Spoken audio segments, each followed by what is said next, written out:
সকলকে আমার আনন্দিত জয়গুরু। পরমপ্রেময় শ্রী শ্রী ঠাকুরের দীপরক্ষী চতুর্থ খণ্ড থেকে আলোচনা করব আজ। এক সন্ধ্যায় শ্রী শ্রী ঠাকুর ও স্বপন বুড়ো। এক অন্তরঙ্গ সন্ধ্যায় শিশু কৃষ্টি ও ভজন ভাবনা। শ্রী অখিল নিয়োগী, যিনি সাহিত্য জগতে স্বপ্ন বুড়ো নামে খ্যাত, এই উৎসবে এসেছিলেন। এই কয়দিন এখানে ছিলেন, আজ রাতের গাড়িতে ফিরে যাবেন। তাই সন্ধ্যার পর এলেন শ্রী শ্রী ঠাকুরের সান্নিধ্যে। শ্রী শ্রী ঠাকুর এখন প্রাঙ্গণের ছাউনির তলে উপবিষ্ট। আশেপাশে দাদা ও মায়েদের প্রচুর ভিড়। প্রণাম নিবেদন করে সামনের আসনে বসলেন স্বপন বুড়ো।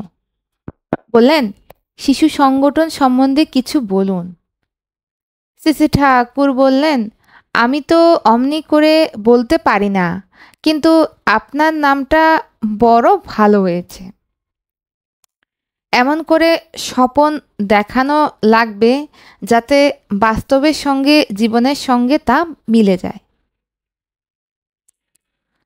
ঐতিহ্য, কৃষ্টি, আত্মমর্যাদাবোধ যেন শিশুদের মধ্যে জেগে ওঠে।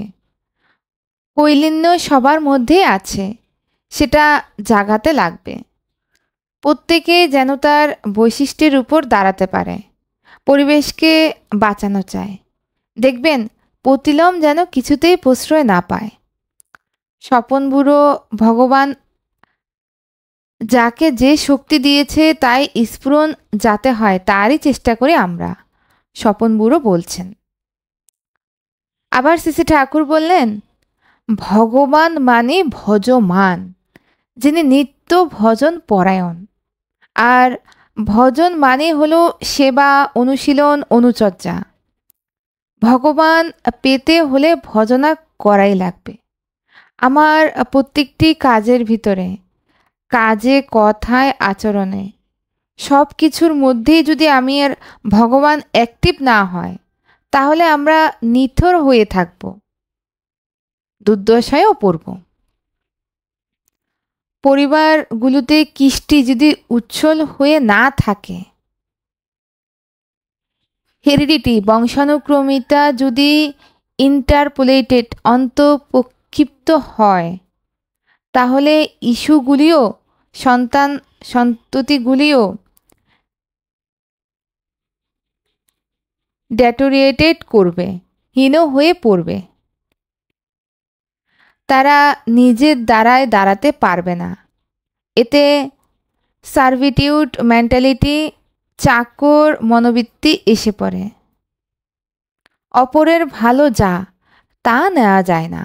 আবার নিজেদের যদি কিছু ভালো থাকে যা অপরের পক্ষে সুবিধাজনক, তাও দেওয়া যায় না। তখন দেখা যাবে এত সম্পদে সম্পন্ন হয়েও এদের লোক ওয়েলথ এনজয়, সম্পদ উপভোগ করতে পারবে না। ফলে স্বাধীনতাই থাকবে না। মানুষ পরাধীন হতেই বাধ্য হবে। স্বপন বুড়ো আবার বলছেন শ্রী শ্রী ঠাকুরকে, ছোটদের মধ্যে নানা বিষয়ে প্রতিযোগিতা করা হয়, এ বিষয়ে আপনার মত কি? পরমদয়াল শ্রী শ্রী ঠাকুর পুনরায় বললেন, কে তার আশেপাশের কতজনকে ভালো করে তুলতে পেরেছে, এই প্রতিযোগিতা যদি ওর সাথে জুড়ে দেন তাহলেই ভালো হয়। এরও একটা প্রতিযোগিতা থাকা দরকার। স্বপন বুড়ো আবার বলছে, কলকাতায় একটা শিশু সম্মেলন হওয়ার কথা হচ্ছে, এজন্য আশীর্বাদ চাই। শ্রী শ্রী ঠাকুর বললেন, খুব ভালো। আজকাল অনেকে বিএ এমএ পাশ করে, কিন্তু কমন সেন্স এর, সাধারণ জ্ঞানের বড়ই অভাব দেখি। সেই জন্যই আমাদের নিজেদের এখন এক্সিস্টেন্টলি চলা বিশেষ দরকার।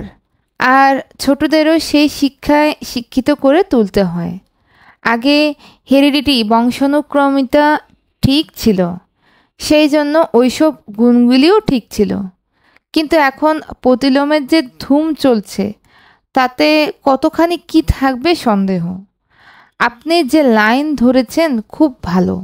যত তাড়াতাড়ি পারেন বাচ্চা বুড়ো সবগুলোকে ঠিক করে দেন। কথায় কথায় রাত ক্রমশ বেড়েই ওঠে। বিরাট জনতা মন্ত্রমুগ্ধের মতো নিস্তব্ধ হয়ে শুনছে এই কথোপকথন, কেউ দাঁড়িয়ে কেউ বা বসে। আধর ভরা কণ্ঠে শ্রী ঠাকুর বললেন, আমি একখানা লাঠি দেব। স্বপন বুড়ো বললেন, সে তো আপনার আশীর্বাদ। লাঠি এনে দেওয়া হলে শ্রী ঠাকুর লাঠিখানা দুই হাতে ধরে অনেকক্ষণ কপালে স্পর্শ করে সস্নেহে স্বপন বুড়োর হাতে দিলেন। বললেন, হারাবেন না যেন। স্বপন বুড়ো পরম ভক্তি ভরে ওই দণ্ড গ্রহণ করে বললেন, আজ্ঞে না। তারপর অভিভূত কণ্ঠস্বরে বললেন, আজকে সন্ধ্যার কথা ভুলব না। স্মরণীয় মুহূর্ত হয়ে থাকল।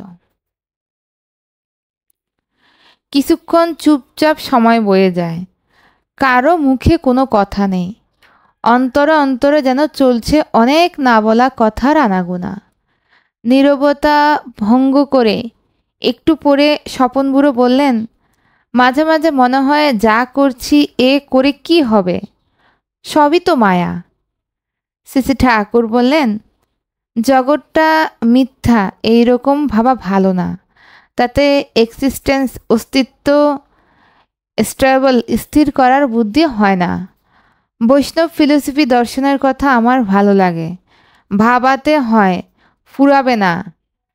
তুমি ফুরাবো না, আমি তোমাতে আমাতে হব একাকার। স্বপন বুড়ো উঠতে ইচ্ছা করছে না, তবুও যেতে হবে। শ্রী ঠাকুর ফাঁক পেলেই আবার আসবেন। স্বপন বুড়ো বললেন, নিশ্চয়ই। এখানে যে মধু পেলাম, যে অন্তর পেলাম, তা পাওয়া যায় না। এরপর উনি বিদায় গ্রহণ করলেন। দ্বীপরক্ষী চতুর্থ খণ্ড থেকে শ্রী ঠাকুর অনুকূল চন্দ্রের সহিত কথোপকথন আলোচনা করলাম এতক্ষণ। সকলকে আমার আনন্দিত জয়গুরু।